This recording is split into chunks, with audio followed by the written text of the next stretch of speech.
ലോകത്തിൻ മോഹം വിട്ടോടിയിടുവാൻ സാത്താൻ്റെ ശക്തിയെ ജയിച്ചിടുവാൻ ധീരതയോടെ നിൻ സേവ ചെയ്യുവാൻ അഭിഷേകം ചെയ്തിടണേ. എന്നെ അഭിഷേകം ചെയ്തിടണേ.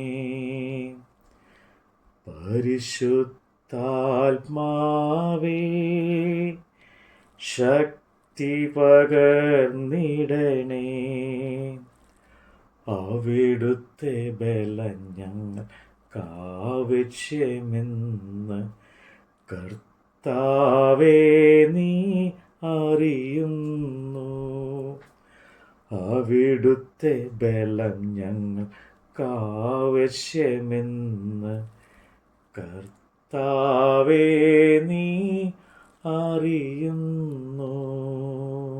അപ്പോസ്തലനായ പൗലോസ് കൊരിന്ത്യർക്ക് എഴുതിയ 1 ലേഖനം അധ്യായം 3. എന്നാൽ സഹോദരന്മാരെ, നിങ്ങളോട് എനിക്ക് ആത്മീയരോട് എന്ന പോലെയല്ല, ജഡികരോട് എന്ന പോലെ, ക്രിസ്തുവിൽ ശിശുക്കളായവരോട് എന്ന പോലെ അത്രേ സംസാരിപ്പാൻ കഴിഞ്ഞുള്ളൂ. ഭക്ഷണമല്ല, പാൽ അത്രേ ഞാൻ നിങ്ങൾക്ക് തന്നത്. ഭക്ഷിപ്പാൻ നിങ്ങൾക്ക് കഴിവില്ലായിരുന്നു, ഇപ്പോഴും കഴിവായിട്ടില്ല. ഇന്നും നിങ്ങൾ ജഡികന്മാരല്ലോ. നിങ്ങളുടെ ഇടയിൽ ഈർഷ്യവും പിണക്കവും ഇരിക്കെ നിങ്ങൾ ജഡീകന്മാരും ശേഷാൽ മനുഷ്യരെ പോലെ നടക്കുന്നവരുമല്ലയോ? ഒരുത്തൻ ഞാൻ പൗലോസിൻ്റെ പക്ഷക്കാരനെന്നും മറ്റൊരുത്തൻ ഞാൻ അപ്പോലോസിൻ്റെ പക്ഷക്കാരനെന്നും പറയുമ്പോൾ നിങ്ങൾ സാധാരണ മനുഷ്യരല്ലയോ? അപ്പോലോസ് ആർ? പൗലോസ് ആര്? തങ്ങൾക്ക് കർത്താവ് നൽകിയതുപോലെ നിങ്ങൾ വിശ്വസിപ്പാൻ കാരണമായി തീർന്ന ശുശ്രൂഷകന്മാരത്രേ. ഞാൻ നട്ടു, അപ്പൊല്ലോസ് നനച്ചു, ദൈവമത്രേ വളരുമാറാക്കിയത്.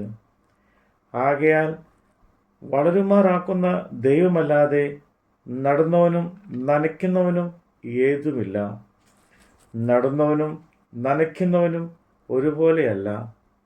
ഓരോരുത്തരും താൻ്റെ അധ്വാനത്തിന് ഒത്തവണ്ണം കൂലി കിട്ടും. ഞങ്ങൾ ദൈവത്തിൻ്റെ വേലക്കാർ, നിങ്ങൾ ദൈവത്തിൻ്റെ കൃഷി, ദൈവത്തിൻ്റെ ഗൃഹനിർമ്മാണം. എനിക്ക് ലഭിച്ച ദൈവകൃപയ്ക്ക് ഒത്തവണ്ണം ഞാൻ ജ്ഞാനമുള്ളൊരു പ്രധാന ശില്പിയായി അടിസ്ഥാനം ഇട്ടിരിക്കുന്നു. മറ്റൊരുത്തൻ്റെ മീതെ പണിയുന്നു. ഞാൻ എങ്ങനെ പണിയുന്നു എന്ന് ഓരോരുത്തരും നോക്കിക്കൊള്ളട്ടെ. യേശുക്രിസ്തു എന്ന് ഇട്ടിരിക്കുന്ന അടിസ്ഥാനമല്ലാതെ മറ്റൊന്ന് ഇടുവാൻ ആർക്കും കഴിയുകയില്ല.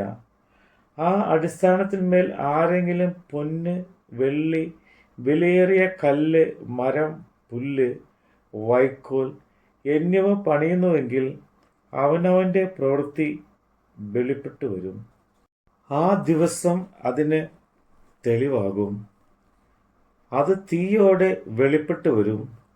ഓരോരുത്തൻ്റെ പ്രവൃത്തി ഇന്ന വിധമെന്ന് നീ തന്നെ ശോധന ചെയ്യും. ഒരുത്തൻ പണിത പ്രവൃത്തി നിലനിൽക്കും, എങ്കിലും അവന് പ്രതിഫലം കിട്ടും. ഒരുത്തൻ്റെ പ്രവൃത്തി വെന്തുപോയെങ്കിൽ അവന് ഛേദം വരും, താനോ രക്ഷിക്കപ്പെടും. എന്നാൽ തീയിൽ കൂടി എന്ന പോലെ എത്രേ. നിങ്ങൾ ദൈവത്തിൻ്റെ മന്ദിരമെന്നും ദൈവത്തിൻ്റെ ആത്മാവ് നിങ്ങളിൽ വസിക്കുന്നു എന്നും നിങ്ങൾ അറിയുന്നില്ലയോ? ദൈവത്തിൻ്റെ മന്ദിരം നശിപ്പിക്കുന്നവനെ ദൈവം നശിപ്പിക്കും. ദൈവത്തിൻ്റെ മന്ദിരം വിശുദ്ധമല്ലോ, നിങ്ങളും അങ്ങനെ തന്നെ. ആരും തന്നെത്താൻ വഞ്ചിക്കരുത്.